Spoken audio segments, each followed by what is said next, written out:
Assalamualaikum warahmatullahi wabarakatuh. Kami dari kelompok 5 ingin mempresentasikan laporan aplikasi yang berjudul Pregnancy Period atau aplikasi kehamilan berbasis mobile. Di sini saya akan memperkenalkan anggota kelompok saya. Yang pertama ada Anfas Matdan dengan NIM 2010 5010 15. Yang kedua ada Amalia Dayani 2010 5010 28. Yang ketiga ada Muhammad Fikri 2010 5010 49. Yang keempat ada Ramal Diansa 2010 5010 66. Yang terakhir ada Muhammad Lutfi 2010 5010 68.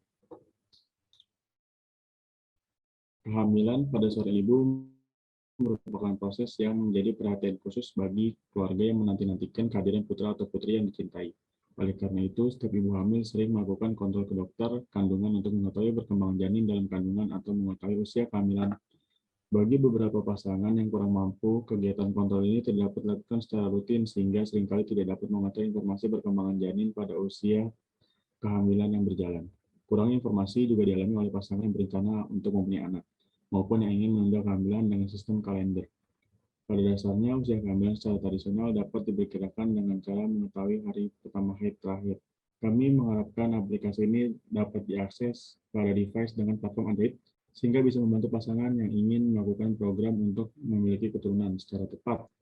Selain itu, dapat membantu ibu hamil untuk mengetahui perkembangan janin pada kandungan.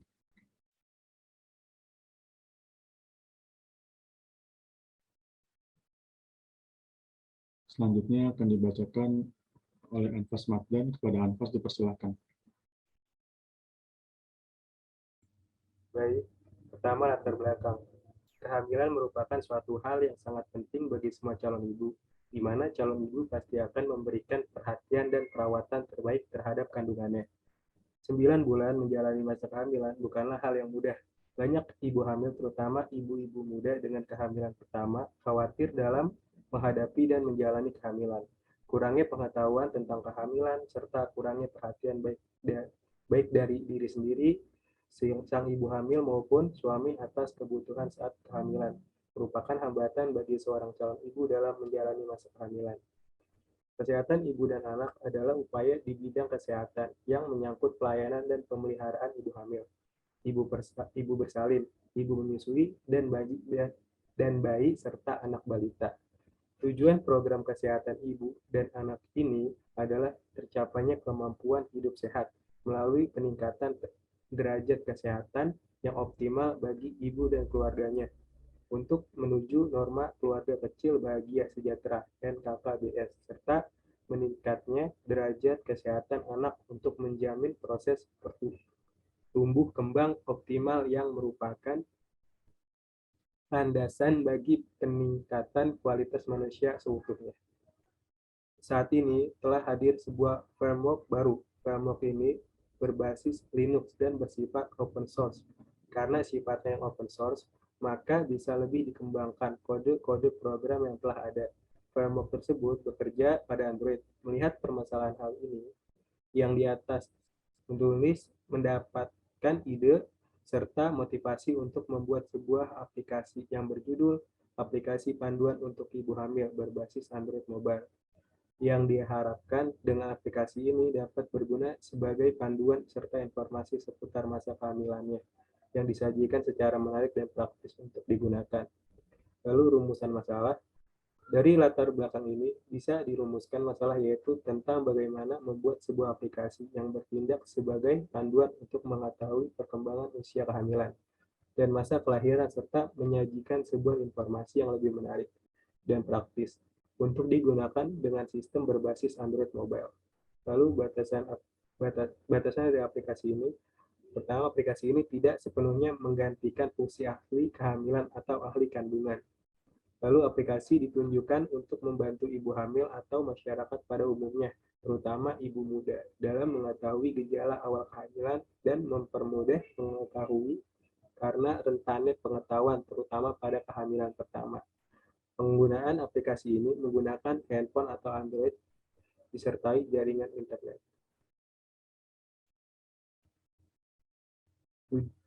Tujuan dan manfaat aplikasi.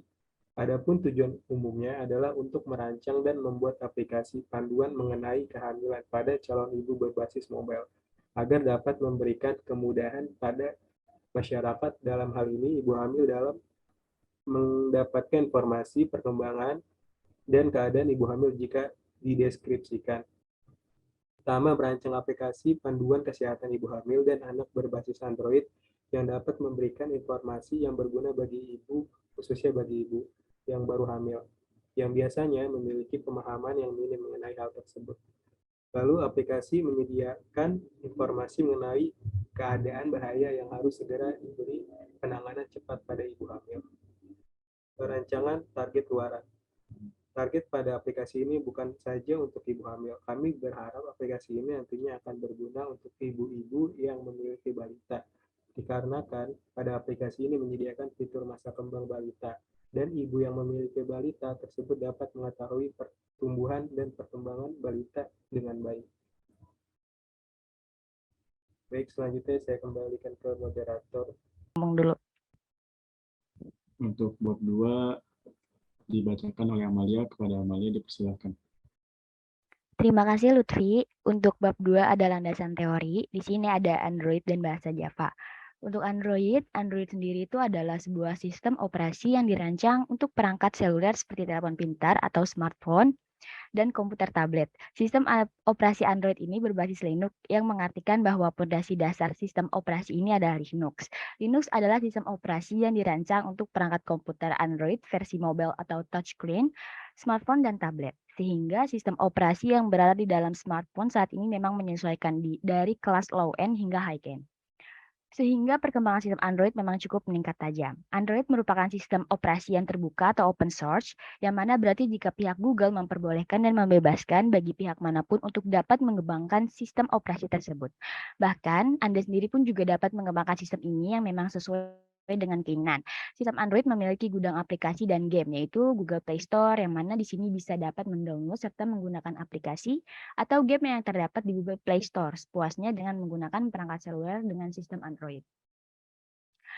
Untuk bahasa Java, Java adalah bahasa pemrograman objek oriented dengan unsur-unsur seperti bahasa C++ dan bahasa-bahasa lainnya yang memiliki libraries yang melakukan pemrograman. Seperti membuat animasi halaman web, pemrograman Java untuk ponsel, dan aplikasi interaktif. Java juga dapat digunakan oleh untuk handphone, internet, dan lain-lain. Java adalah sebuah platform teknologi pemrograman yang dikembangkan oleh Sun Microsystem, pertama kali dirilis tahun 1991 dengan nama kode OAK, yang kemudian pada tahun 1995 kode OAK ini diganti dengan nama Java. Java juga dapat membuat perangkat lunak yang dapat ditanamkan pada berbagai mesin dan peralatan konsumer seperti handphone, microwave, dan remote control. Kemudian hal ini Java memiliki konsep yang disebut write once, run anywhere. Java lebih suka disebut sebagai sebuah teknologi dibanding hanya sebuah bahasa pemrograman, karena Java lebih lengkap dibanding hanya sebuah bahasa pemrograman konvensional. Untuk software yang digunakan pada pembuatan aplikasi pregnancy period ini, kami menggunakan Android Studio. Android Studio ini merupakan Integrated Development Environment, IDE, resmi untuk mengembangkan aplikasi Android yang didasarkan pada IntelliJ IDEA. Selain sebagai editor kode dan fitur developer IntelliJ yang andal, Android Studio menawarkan banyak fitur yang meningkatkan produktivitas dalam membuat aplikasi Android. Untuk metodenya, kita pakai metode waterfall yang artinya model klasik yang bersifat sistematis, berurutan dalam membangun software. Model ini sering disebut juga sebagai classic life cycle, atau metode waterfall disebut dengan waterfall karena tahap demi tahap yang dilalui harus menunggu selesainya tahap sebelumnya dan berjalan berurutan. Untuk aplikasi jenis, yang pertama kita ada Contraction Timer and Counter 9. Aplikasi ini tuh patut menjadi pertimbangan bagi ibu untuk mengetahui beberapa lama dan seberapa sering terjadinya kontraksi menjelang waktu persalinan. Nah, aplikasi ini tuh memberikan informasi jarak dan waktu setiap kali kontraksi terjadi. Ada juga yang mirip namanya Momimatch. Jadi aplikasi ini tuh kayak selama hamil atau menyusui, ibu harus berhati-hati dalam mengonsumsi sesuatu meskipun itu adalah obat-obatan. Momimatch ini membantu ibu mengetahui apakah obat tertentu boleh dikonsumsi atau enggak. Selanjutnya alasan pembuatan aplikasi. Untuk alasan pembuatan aplikasi, ini adalah untuk menyederhanakan akses kesehatan bagi calon ibu dan janin, terutama untuk ibu muda dan ibu yang terhalang dengan pekerjaan sehingga dapat dengan mudah mengakses informasi mengenai kesehatan dan keadaan bayi dalam kandungan. Untuk bab 3, saya serahkan lagi kepada Lutfi. Terima kasih untuk Amalia. Untuk bab 3 akan dibacakan oleh Rama. Kepada Rama Selanjutnya di bab 3 ada metode pekerjaan pada poin 3.1 yaitu penekanan kebutuhan. Jenis aplikasinya inilah mobile apps kehamilan, platformnya itu Android. Lingkup proyeknya itu pembuatan aplikasi kehamilan berbasis mobile, karakteristiknya dinamis. Pada poin 3.2 itu spesifikasi detail aplikasi. Nah, pada bagian home screen terdapat berbagai pilihan fitur, yaitu ada siklus kehamilan, siklus kembang balita, tanda bahaya pada ibu hamil, dan tes pasca melahirkan. Nah, nantinya fitur ini dapat berguna atau membantu ibu yang sedang hamil atau sedang melahirkan. Yang kedua pada fitur siklus kehamilan, di bagian ini menjelaskan siklus kehamilan pada ibu hamil dari trimester 1 sampai trimester 3. Nah, nantinya ibu hamil tersebut akan bermanfaat bagi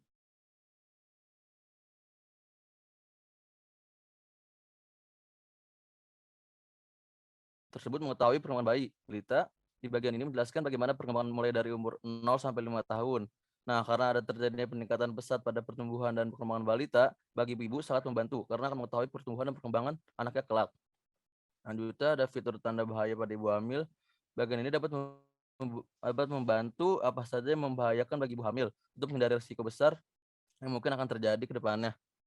Selanjutnya pada fitur tips bakal melahirkan, ini menjelaskan tentang tips-tips bagi ibu hamil serta menyusui yang baik itu seperti apa. Nah, nanti fitur ini akan sangat membantu ibu hamil untuk mengetahui tips bagaimana bayinya dan juga ibu hamil itu sendiri. Di sini di poin 3 ada proses pekerjaan. Pada proses tahapan ini, pekerjaan yang akan dilakukan oleh kelompok 5 itu membuat mobile aplikasi kehamilan. Ada sebagai berikut. Nah, pada proses pekerjaan analisis kebutuhan, kami melakukan itu pada minggu pertama, di sistem pada minggu pertama, dan perancangan GUI atau mock-up itu kita melakukan pekerjaan itu 2 minggu, minggu pertama dan minggu kedua, dan selanjutnya pada minggu kedua kami melanjutkan pekerjaan mengimplementasikan GUI tersebut. Nah, proses pekerjaannya itu minggu kedua sampai minggu ketiga. Di minggu ketiga kelompok kami melanjutkan pekerjaan coding sampai dari minggu ketiga sampai minggu ke-6. Pada tes tahap pertama kita tes codingan tersebut di minggu ke-5 dan ke-6, dan prosesnya ini kita dari minggu pertama sampai minggu ke-7 itu full untuk melakukan pekerjaan ini. Terus pada minggu ke-7 kita melakukan, ke-6 dan ke-7 kita melakukan revisi-revisi untuk aplikasi atau fitur yang kurang baik, dan proses terakhir itu testing. Kedua untuk finishing aplikasi tersebut, dan maintenance ini kita lakukan tiap minggu untuk mengecek apakah ada yang kurang dari pengaplikasian aplikasi tersebut. 3.4 model perangkat lunak. Model yang digunakan adalah pembuatan aplikasi. Ini adalah model waterfall. Pada tahap pertama itu kita menganalisis aplikasi, yang kedua kita membuat desain, yang ketiga kita membuat programnya, dan yang keempat kita menguji program tersebut, yang kelima kita mengaplikasikannya, dan yang keenam kita memaintenance dari proses pertama sampai proses kelima.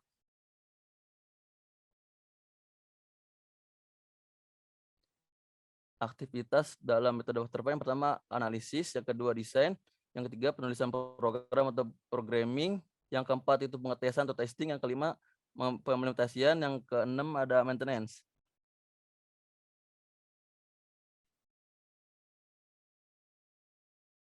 Selanjutnya bab 4 saya serahkan kepada moderator. Terima kasih Rama. Untuk bab 4 selanjutnya akan dibacakan oleh Muhammad Fikri. Kepada Muhammad Fikri dipersilakan. Terima kasih Lutfi. Di sini bab 4 tentang biaya, jadwal, dan luaran pekerjaan. Poin 4.1 platform pembayaran. Dalam memberikan layanan, kami memiliki komitmen untuk menjadi solusi bagi kebutuhan perusahaan. Sebagai wujud komitmen tersebut, kami menawarkan calon pembeli menentukan tata cara pembayaran sesuai kesepakatan kedua belah pihak dengan DP 30% dari total yang harus dibayar sebagai uang muka.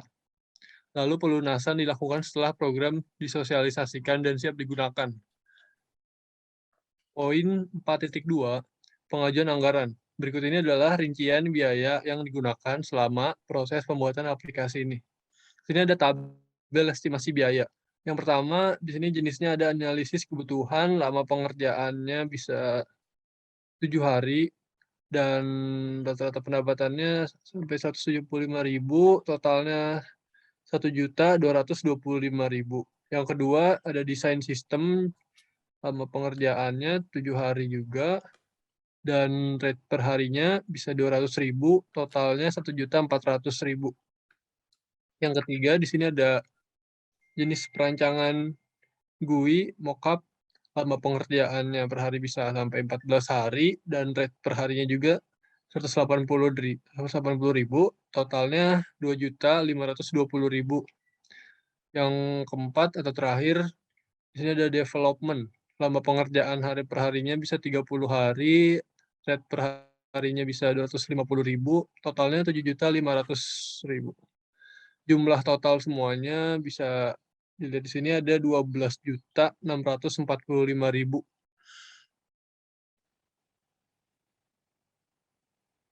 Dan di poin 4.3 saya kembali serahkan kepada moderator. Terima kasih.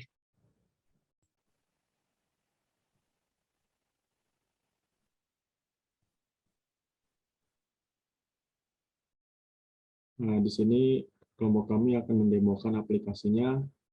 Yang pertama itu masuknya dari splash screen, kemudian dari splash screen itu menuju ke bagian menu. Di sini menunya itu ada logonya, terus ada judulnya itu kesehatan calon ibu dan anak. Nah, terus di menunya ini terdapat 4 menu, yaitu siklus kehamilan, masa kembang balita, tanda bahaya ibu hamil, dan tips pasca melahirkan. Untuk siklus kehamilan itu terdiri dari pembuahan. Selanjutnya di next ada trimester 1, kemudian di next lagi ada trimester 2, dan di next lagi ada trimester 3. Kemudian ini kalau misalnya dipencet home itu lanjut masuknya ke bagian menu lagi. Kemudian dari itu masuk ke masa kembang balita.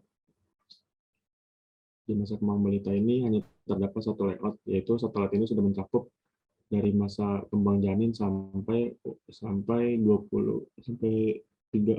minggu. Kemudian kalau misalnya di back itu kemudian masuknya ke home lagi. Kemudian ada tanda bahaya ibu hamil. Di bagian tanda bahaya ini kayak memberitahu info tentang apa saja yang dihindari ibu hamil ketika ibu sedang mengandung. Kemudian di sini terdapat satu layout aja karena dari satu layout ini sudah mencakup keseluruhan dari beberapa tanda-tanda bahaya ibu hamil. Kemudian kalau misalnya dipencet menu ini, dipencet back, masuknya ke menu home lagi. Kemudian masuk ke tips pasca melahirkan. Di sini terdapat yang pertama, layout pertama itu ada tips menyusui yang baik. Kemudian ada tips memandikan bayi yang baik. Ini ya memberitahu orang tua bagaimana sih cara memandikan bayi yang baik itu. Kemudian di next ada tips untuk memberi makan kepada bayi. Di sini terdapat 6 poin. Kemudian jika di back akan masuk ke layout sebelum tips menyuapi bayi yang baik. Kalau misalnya dipencet home, akan masuk ke menu utama, atau itu home. Untuk selanjutnya masuk ke bab 5 atau kesimpulan dan saran. Di poin 5.1 ini ada kesimpulan. Setelah dilakukannya penelitian oleh pengembang, maka didapatkan beberapa kesimpulan sebagai berikut. Yang pertama ada Android berupa OS adalah operating system yang saat ini sering digunakan masyarakat baik kalangan muda ataupun dewasa. Yang kedua, aplikasi pregnancy periode ini mempermudah penggunaan bagi setiap kalangan, khususnya untuk ibu hamil, untuk mengetahui informasi tentang gejala kehamilan, kemampuan balita, hingga tips-tips yang baik bagi si ibu dan anak. Untuk yang ketiga ini, poinnya ada aplikasi ini merupakan saran alternatif bagi ibu sebagai pengetahuan dasar tentang kehamilan, serta dapat menambahkan wawasan pada pengguna mengenai kehamilan baik jangka panjang maupun pendek. Yang keempat, ada aplikasi ini dapat digunakan harus terhubung dengan internet dan tanpa mendaftarkan akun terlebih dahulu. Itu maksudnya kayak kita nggak usah perlu membuat login lagi atau register lagi. Yang ke poin 5.2 ada saran. Nah, di sini berdasarkan hasil pengujian yang dilakukan terhadap aplikasi pregnancy period yang telah dibuat penulis memberi beberapa saran untuk mengembang aplikasi di kemudian hari.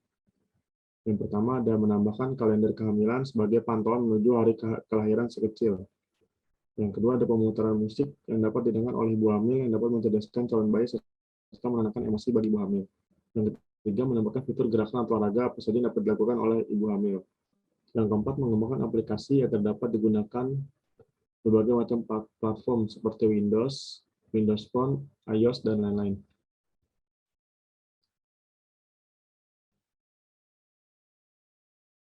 Sekian presentasi dari kelompok kami, kurang lebihnya mohon maaf. Assalamualaikum warahmatullahi wabarakatuh.